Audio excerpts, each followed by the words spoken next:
Hey, what's up everybody? Rob Marzullo here, Ramp Studio Comics. Welcome back. So today's video, I'm going to show you a little bit about proportions and about drawing various characters. So this was something that I actually did in one of my live streams over on Twitch, and we just kind of quickly talked about it there. So I also want to show you this, but then we're going to talk a little bit more about how to draw children's faces and things like that. So the proportions you might look for.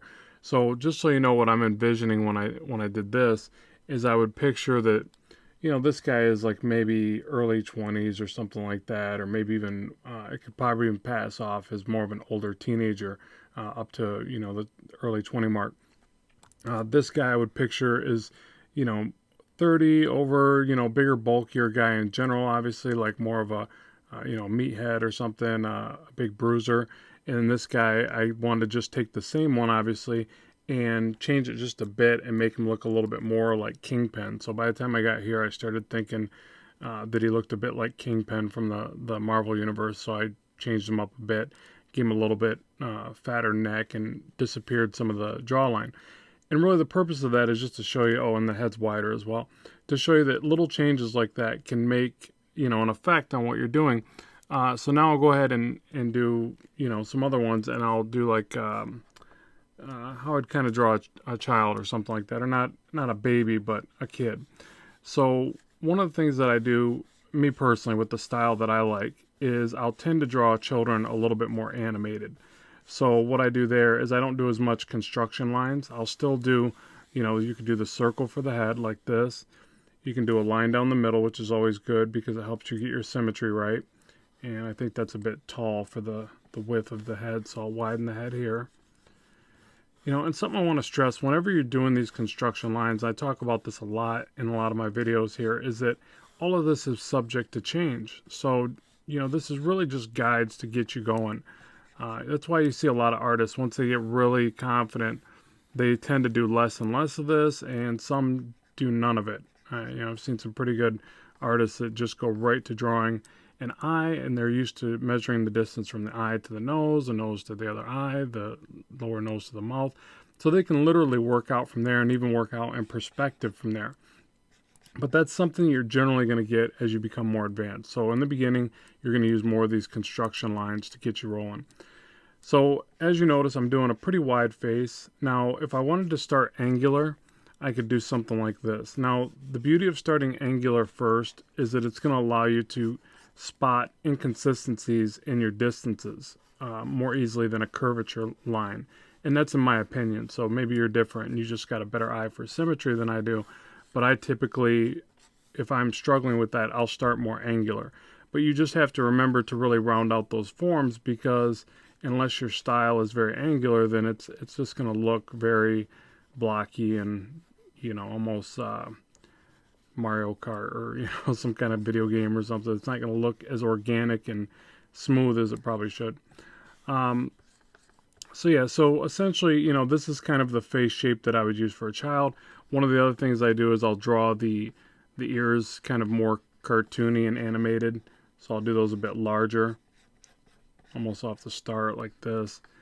And one of the rules with ears and the eyes is that the top of the ears line up to the brow, bottom of the ears line up to the nose. I'll actually ignore that when I go to draw a child. I feel like the proportions are a little bit different. Now, this again is based on a style choice of mine, so this might not apply to the type of character that you want to draw, or you may want to try to get more realism in your work. That's all going to be subjective to what you're after. This is just the way that I do it. So I would do like a kind of a little pudgy nose, probably a wider meeting of the brow. So if you see, I'm just kind of spacing that out and judging it as I draw it into place there. Kind of some bigger, poutier lips. Even if it's a boy, as a child, I would, not worry so much about the female attributes as much. So like, when you draw a male, if you notice in that other part, I guess I still gave him a bit of a top lip, but I make it a lot less voluptuous or curvy. But then when it comes to doing a child, I just think that, they look kind of cute either way. So it's not really a thing where you got to be so obviously draw masculine features when it comes to a little kid. So, and then, you know, big cheeks. So I've already got that kind of illustrated there. A little, you know, rounded chin at the bottom here. Oh, and actually I like the soft airbrush when I'm doing this. Let's find that.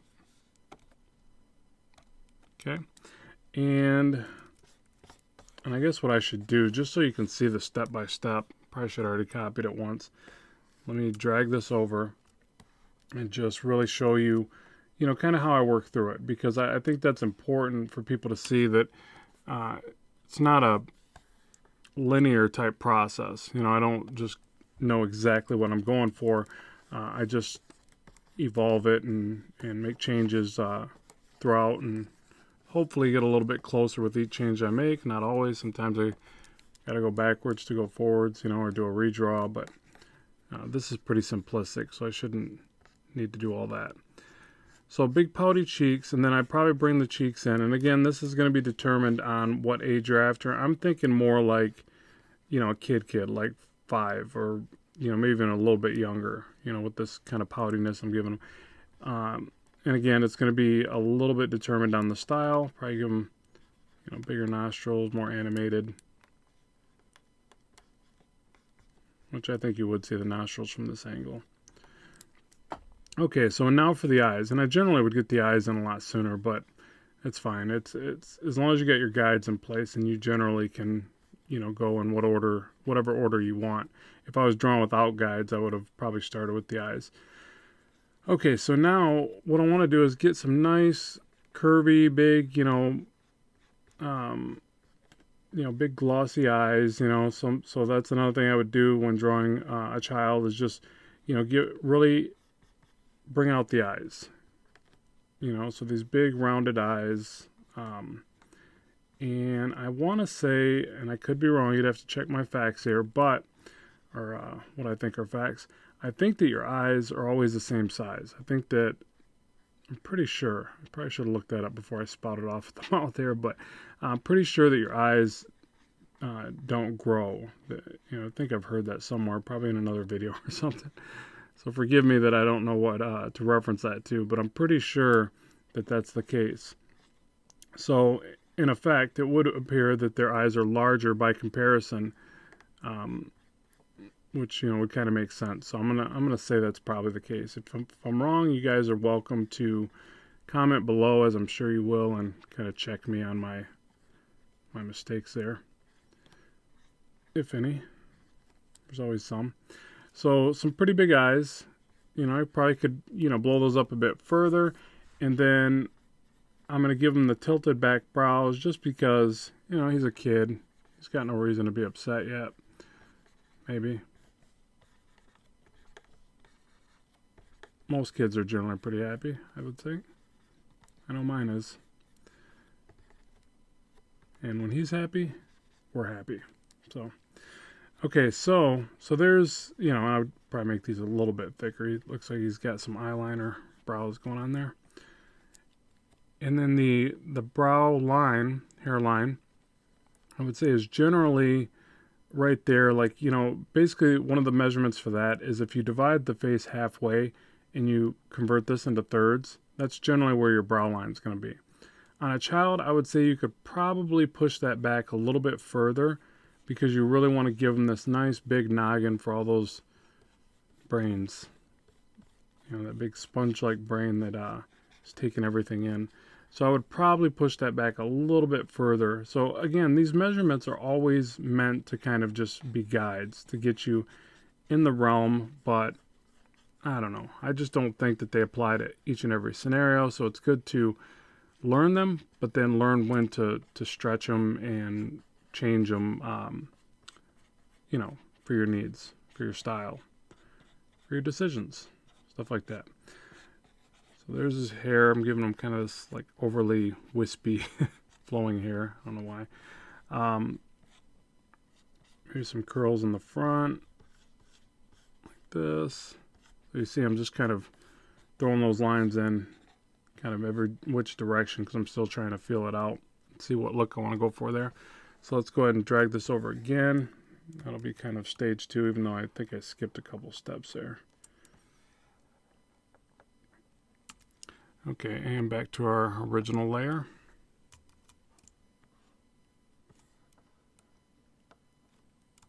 Okay, so, and then past that, I would think, the only other real difference is kind of this little skinny neck, and this looks more animated, and the skinnier you make the neck, the more, I think the younger this face is going to tend to look. So if the neck is there, it's going to look a bit more like, he's more of a baby.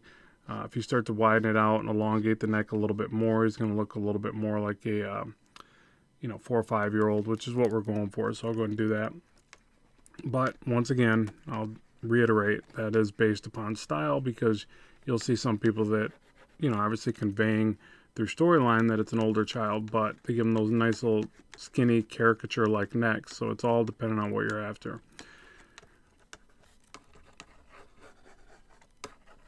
Okay, so now let's go ahead and erase this down a bit. And I'll just clean this up a little bit. So I always like to do this once I've got enough line work in place to kind of, see into my work a little bit more. I'll start to refine, and, I do this as many times as necessary to get to something I can be proud of and say, okay, that's what I was after. So sometimes this refinement process will go, a couple times. It just depends on how I'm feeling that day. Sometimes I draw better than other days. So I've talked about that in other videos as well. It's like we don't always draw to our best abilities each and every day. I can see I got the ears way off there. Whoa. That's when you want to do more lines like this just to check your work. So you can see I messed that up pretty good. So probably right there. Okay, and that's how you check your symmetry, folks. And be sure to do that early on in your sketch, not after the sketch like I did here pretty much. So yeah, but the fundamentals of what you learn in drawing will help you to get past those tough days. So that's kind of the other message that I always talk about, because I do feel like there's just certain days when you're like blah, and you're like, oh, I wish I could draw. I'm like struggling today. I can draw some things, but not other things or whatever. And the more you start to do this, the more you realize that if you're going to do it professionally, that you have to get past those stumbling blocks. And the fundamentals of what you learn in art will do that for you. So do not fear. You can get past those tough days.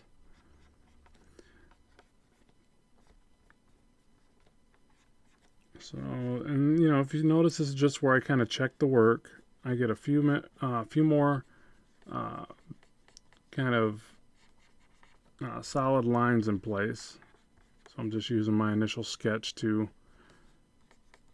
get my more confident lines in place, and but still being open to change at this stage of it, because it's never perfect. It can always be a bit better, and it's good to think that way, I think, about your art, because then if you spot something that you can improve upon, you don't become so worried about, well, I better not change it because it might get worse. It can always get better, and with every change, it oftentimes will get better. And I think that's where making these step-by-steps to the side really helps, because you can kind of see maybe where you started taking it in a bad direction or something. And I definitely notice that sometimes I'll sketch something and it will be a bit better in the thumbnail, and then by the time I refined it, I lost something in that process. And that's something I need to learn and study about my own art and figure out, okay, am I tensing up too much when I go to do this stage, which is probably exactly what it is. But that's where you learn about, through your art journey, you learn about the things that you're doing and about the things that you focus on and the things that you ignore about your art style. And that's why we look at artists that are amazing and go, wow, how do they do everything so perfect? It's because they've learned a lot about the choices they make through their artistic decision making as they're going through the process. They've done it for so long that they've figured all those things out about themselves. Now another thing I'll tend to do if it's a, and this could be a boy or girl really, I don't think I'm thinking it's a boy, but I would still add the little eyelashes, especially when they're young. I think it still makes sense. So like that. And I'd probably make the top lip just a little bit thinner and then have it taper off pretty good to the sides. But making sure to curve it back because it always gives more resemblance of depth if you do that. For the longest time I'd always make my lips like this. Still have the force of habit going on. And it just doesn't have the depth that if you take them and you go like this, it looks like it's receding back into space a little bit more. And you do those little dimples on the side. So that's just something else to keep in mind if you struggle with that part.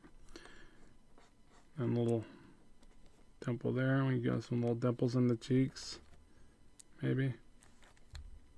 Yeah, maybe not. Yeah, and just like that, we start to keep, obviously keep refining it.